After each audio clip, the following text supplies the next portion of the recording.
Hi, so I tried to do the video in a weird thing, so it didn't work, and I'm making it again.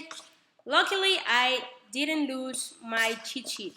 So, congratulations on your new change of job. That's really epic, and I'm still really jealous that you're working at Disney and I couldn't get a job there, but whatever. Okay, so Parks and Recreation. Yes, everyone should watch that because it's literally the best show ever. It's not the best show ever, but it's really great. And Amy Poehler is the best. And so I also watched Inside Out. On your last video, you asked if I had seen it, and I had seen it, and I loved it. And one more time, Pixar shows us that they are amazing storytellers, and they nailed a really tough theme. Like how do you tell a story just about emotions that doesn't feel forced or fake, or and they just nailed it. They made it so compelling, and I do think it's one of their best movies, if not their best, and I recommend it for everyone, any age, even if you don't have kids at home, cousins or sons or daughters or whatever. Just go watch Inside Out if it's still in theaters, and if it's not, just wait till it's out on DVD, because we can't say download it illegally, but you can. Just watch it. And Amy Poehler is awesome there too. So, next on the list. Okay, so Jurassic World was something that happened, and yes, it was awesome. I do agree with you, it was a little bit predictable, but then again, I mean, it was better than Jurassic Park 3, because that movie was just a complete train wreck. I mean, that movie shouldn't have even happened. I mean, Jurassic Park 1 is amazing. Then the second is, okay, Jeff Goldblum, I get what you're going. And the third one's, no, just don't go there anymore. And so the third one kind of recovered the magic of the first. And, well, today we got the news that there's going to be a second Jurassic World. Of course there was going to be. They weren't going to do Jurassic World with the hopes of just making one movie. They don't do that anymore. People should do that again, like just doing one movie and not expand it into a multiverse. My brother is... Shut up. So, he says he liked Jurassic World and the huge dinosaur fight. It was awesome. It was awesome. And Chris Pratt, he should be in everything. He should be Indiana Jones. Or Anna Kendrick should be Indiana Jones. Did you see that clip? It was amazing. Okay, so next on the list, Orange is the New Black. I have a little problem with Orange is the New Black, and I know everyone's gonna hate me for it because everyone seems to be so into it. So I gave it a shot. I turned it on Netflix. I was ready to watch it and to like it. I didn't do much research, and I didn't know what it was about, because usually that works. Like, you don't know what you're getting into, and like, bam, you're blown away. So I started watching Orange is the New Black. For everyone who doesn't know me, you should know that with me, if I'm going to like a show, I'm going to like it in the first 1 or 2 episodes. If 2 episodes don't get me hooked up, it's not going to happen. I mean, Doctor Who, I wasn't even done with the first episode, and I was in love with it. Like, he said run, and I ran with it. Orange is the New Black, I gave it 2 full episodes, and I just didn't love it. I mean, I can tag what it is. If someone will tell me, no, you have to give the character some time to grow into you, okay, maybe. Maybe I'll try it some of the time. Right now, I have a lot of stuff to do, and Orange is the New Black is not a priority. And it's 2 full seasons, like 3 full seasons, I just didn't love it. I thought the main character was lame. I didn't get into the whole jail thing. Maybe it's just me. I didn't love it. So, but I know everyone's hyped about it. So, yay for Orange is the New Black, I guess.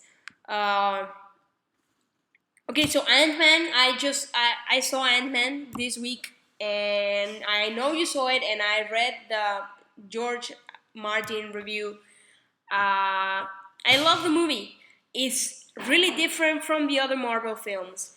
It kind of reminded me of Guardians of the Galaxy. Not in the sense that it's the same thing, but in the sense that Marvel took a different direction, like a completely different turn. Like, once we think Marvel is set into doing things a certain way, they come right behind us and say, hey, we can also do this crazy theme of misfits, and we can also do this gritty superhero with Daredevil, and we can also do this regular guy who everyone loves. I mean, I wasn't too sure about Ant-Man. I knew I wanted to see it, but I didn't know what I was going to get out of it.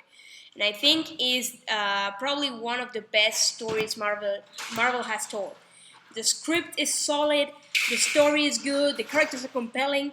I hear a lot of people are complaining about Hope not getting the full treatment. I'm not gonna say anything as not to spoil, but if we can do a whole Ant-Man segment, like a whole video, and spoil. But I thought they treated Hope well. It's not her movie yet. I do hope they give her, as far as her superhero abilities comes, I do hope she gets what she deserves, and I really want to see her more. Sorry. I really do want to see her more. I was happy the way her character was treated. I mean, yes, of course, we can always have more women, and they can always have more time and more relevance. But as far as the size of her character, I thought it was treated right. I like the way her story develops slowly. I do hope we get to see her on Ant-Man 2. I did read Kevin Feige said her alter ego is not going to be on Captain's Captain America Civil War because they don't want to do her a disservice, and I hope they do that right. By the way, Marvel, where's our Black Widow movie? They should get on that. Why don't we have a Black Widow movie? That would be so epic. Anyway, Ant-Man, I digress. We should talk about it because it's really, really epic, and I really, really liked it. Uh, okay, so a lot of stuff have happened. You should watch Penny Dreadful. I watched the first season because it's on Netflix. The second season is not on Netflix yet, but it's only 8 episodes, so I think it's pretty easy to track it down. And besides, you're in the United States, I'm pretty sure you can watch it on their website. And Penny Dreadful is pretty awesome, and it has a lot of literary references,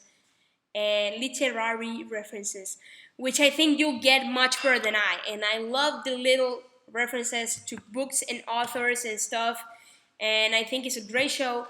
I read somewhere that is what the League of Extraordinary Gentlemen should have been, and I have to agree. It's really awesome, it's really well done, and Eva Green is just so compelling. I mean, I don't even like Timothy Dalton, and I liked him in this, like in a I hate you, love you kind of way. It's a great cast, great stories, I liked it. So I would love to get your input on that because it's really more like our kind of thing. And it's a little scary. Yes, it is a little scary. I could not watch it before going to sleep. I am not ashamed to say that. Star Wars. We should talk about Star Wars and Comic-Con. There's so much to talk about Comic-Con. How about on your next video, you talk about your highlights of Comic-Con, and then I talk about my highlights of Comic-Con, and we do that in Ant-Man. Because Star Wars, there's so much Star Wars coming our way. I mean, new books. Benicio del Toro is gonna be on the next one. We even got a Rogue One preview.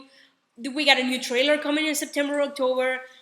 All the stuff that happened at Comic-Con. I mean, it was awesome. There's a lot of Star Wars that we should get to in Comic-Con. So yeah, for everyone watching who isn't us, and I realize it's maybe not a lot of people. So if you're watching and you're neither Lisa or I, you should go to Facebook. Like, I want to point and have it on, on YouTube, but I don't know how to do that stuff. So, Facebook, Nerd Life 2.0. Like our page. We keep updating stuff. You can keep up with what we like and what we don't like. And you can comment and we can talk about it on the videos and that stuff. So, we're going to try to keep the Facebook page and the videos, like, merged together. Merge. And okay, so we should also do, and I'm thinking about doing another video about the books we're reading this summer, because even though we don't have vacations, summer's kind of like a good time to read, right? So I'm reading what I feel is like a good amount of books recently, and I'm listening to audiobooks, which, considering the time I have to travel to and from work, I get to read a little bit more that way. So it's been great talking to you. I'm sure. Oh, so yeah, no, before I go, Comics. So, Alisa, you've got Marvel Unlimited now. I got Marvel Unlimited. It's a big addiction. I wish I could read as many comics as they have. And you do have to be selective because there's a few issues that they don't have. But you can't access them on the tablet, but you can access them online on their website. So whenever an issue is not loading, try and go to the website or downloading it again. That's like troubleshooting 101. Uninstall the app, reinstall the app, download, re-download, that whole thing. And yes, Deadpool is a must, but Deadpool is pretty much everything on from 1997, I believe, till now. So it's a lot of comic books. So if you want to read like the first story, the first run, when they establish a lot of important characters and recurring characters, and then the newest run, because he dies a lot. And they have a lot of retconning going on, and like he even references how his life in the books doesn't make sense. So, but Deadpool's amazing, and you should check out the Black Widow and all Captain Marvel, Avengers, Miss Marvel. The Thor run was good. Thor: God of Thunder. Which one? Oh, they have the Marvel 1862, I think it's called, and it's set on the Victorian era, and it's really cool. And I mean, just see what tickles your fancy. It's really cool. It's really awesome. It's a great way of reading the events. Like Civil War, you have to read it. You have to read House of M. House of M is really cool. You have to read Avengers vs X-Men. That one's also good. You also have to read Axis. I'm not sure if they've uploaded Axis already. That's kind of like the newest. They do have Original Sin, and Original Sin is good too. All of these crossover events are really cool because you get to know different characters and say, oh, okay, so I like this one, I'm going to read about him. And it's really cool. Marvel also does a really good job of updating the comics you need to read for the movies they're releasing. Like when Age of Ultron was coming out, the whole spotlight was on Ultron and Avengers and all that. So you could read up the background and set up for the movie. So it's great that you got the app because it's a great way of reading comics for less than you would like buying all the trade paperbacks or downloading it illegally. Okay, so that's it for this video, and I've already ran long. So check our Facebook page. I'm gonna make sure to post the link down there.